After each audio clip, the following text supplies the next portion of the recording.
सपने, अब है हमारी बारी, कौम की जिम्मेदारी कांधों पे है अपने। सियासी मुदाखलत बहुत हद तक खत्म हो चुकी है। हमें हमारे IGP साहब ने, अफसरान बाला जो हैं वो हर मौके पर सपोर्ट कर रहे हैं। जो जायज़ बात है, जो जायज़ तकालीफ अवाम की हम दूर करने जाते हैं, उसमें जो रुकावट आए उसमें अफसरान हमारे साथ खड़े हो रहे हैं।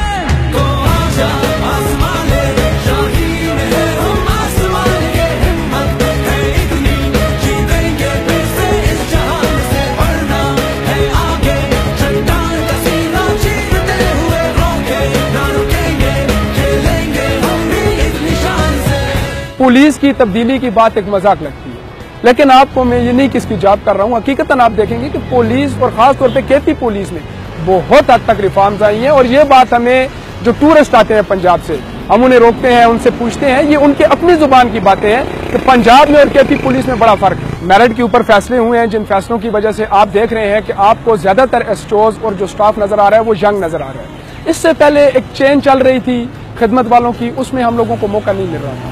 तो बहुत हद तक तब्दीली आई है। दूसरी बात यह है कि पुलिस के महकमे में मैंने इस गवर्नमेंट के आने के बाद एक चीज फील की है कि एजुकेशन की तरफ ध्यान दिया। KP पुलिस में कोई बड़े छोटे का फर्क नहीं है।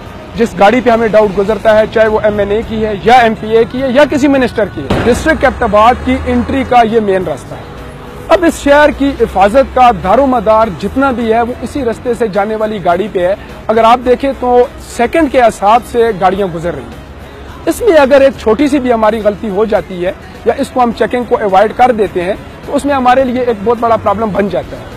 तो अब देखें, बाज़ औक़ात मेन रोड है, वहां पर जा बजा नाके नहीं हो सकते हैं, तो चेक पोस्टों पे हम लोग कोशिश करते हैं कि हम इन चीज़ों को क्लियर करके बंदों को शहर के अंदर एंट्री दें कि उनको दोबारा शहर में तंग न किया जा सके।